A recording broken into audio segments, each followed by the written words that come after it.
Hello guys, आप सबका फिर से स्वागत है हमारे यूट्यूब चैनल पे थ्री ट्रेडर्स।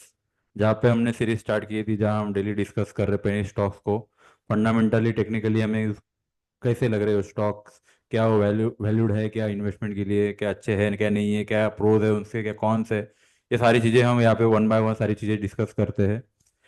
तो बेसिकली इन्वेस्टमेंट के लिए आपको पता है टेक्निकल और फंडामेंटल दोनों चीज़ें बड़ी इंपॉर्टेंट होती है, तो वन बाय वन सारी चीज़ें हम देखते हैं। तो आज इस सीरीज का हमारा 11 स्टॉक रहेगा। इसके पहले कई सारे स्टॉक हमने ऑलरेडी कवर कर चुके हैं, तो आप उस स्टॉक को भी जाके एक बार देख के उस चीज़ को एनालाइज कर सकते हो। तो आज का हमारा स्टॉक रहेगा SBC एक्सपोर्ट लिमिटेड, जिसका CMT चल रहा है 28 के अराउंड। मार्केट कैपिटल 887 करोड़ की है। ये कंपनी 2011 में इनकॉर्पोरेट हुई थी। ये बेसिकली मैन्युफैक्चरिंग करती है, मैन्युफैक्चरिंग ऑफ गारमेंट्स में है। साथ ही साथ सर्विस में है भी है, टूर ऑपरेटर सर्विस में भी ये वर्कआउट करती है। अ, ये अभी रिसेंटली ये कंपनी ने अपने नया एक्सपोजर भी किया हुआ है। IT में भी ये कंपनी अभी वर्कआउट करती है, साथ ही साथ पैकेजिंग में भी है। और वेराइटी मतलब डाइवर्सिफाई किया है खुद को उस कंपनी ने। तो मैं ये बोल सकता हूँ कि जिस हिसाब से ये कंपनी अपने खुद को एक्सपांड कर रही है, हर सेक्टर में अपना इन्वॉल्वमेंट बढ़ा रही है, तो ये हमारे लिए आने वाले समय में काफ़ी अच्छा एक प्रॉफिटेबल कंपनी बन सकती है। जिस हिसाब से मार्केट प्राइस है और जिस हिसाब से मार्केट कैपिटल है, तो हमें काफ़ी अच्छी कंपनी लग रही है। आने वाले समय में ये लॉन्ग टर्म के लिए ये काफ़ी अच्छा हमें रिटर्न दे सकती है। तो हम अभी और भी हमने देख चुका है यहाँ पे, तो अभी हम इसका फंडामेंटल और टेक्निकल दोनों चीज़ें हम यहाँ पे एनालाइज करते हैं। तो फंडामेंटली सबसे पहले हम चेक करते हैं उसकी क्या इंपॉर्टेंस रेशोज है, वो क्या हमें कंपनी हमें दिखा रही है। तो सबसे पहली चीज़ जो इंपॉर्टेंट होती है, बुक वैल्यू 2 के अराउंड है।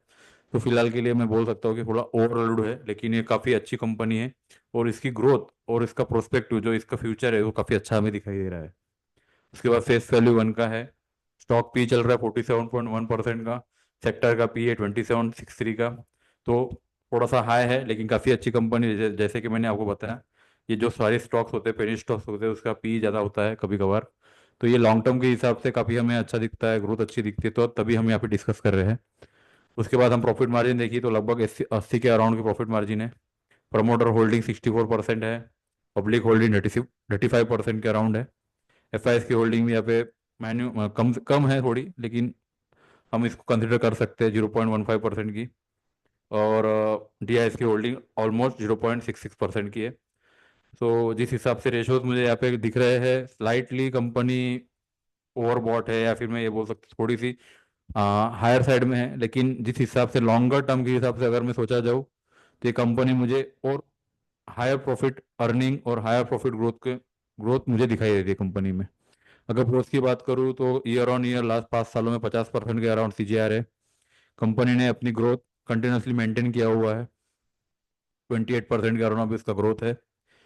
अब कंपनी का अगर कॉन्स की बात करूँ, थोड़ा डेप्थ में है कंपनी, जिसके चलते मार्केट प्राइस भी थोड़ा सा आपको फ्लक्चुएबल दिखेगी। साथ ही साथ प्रमोटर ने भी अपनी होल्डिंग बेची है, तो ये थोड़ा स्लाइट एक निगेटिव पॉइंट हो जाता है कंपनी में।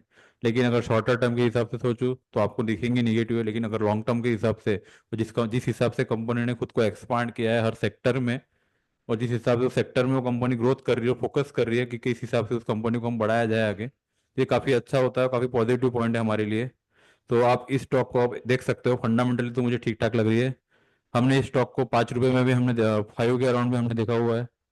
तो वहाँ से भी अच्छा खासा रिटर्न हमें देखने को मिल चुका है। और आने वाले समय में भी इसके आगे भी हमें देखने को मिल सकता है।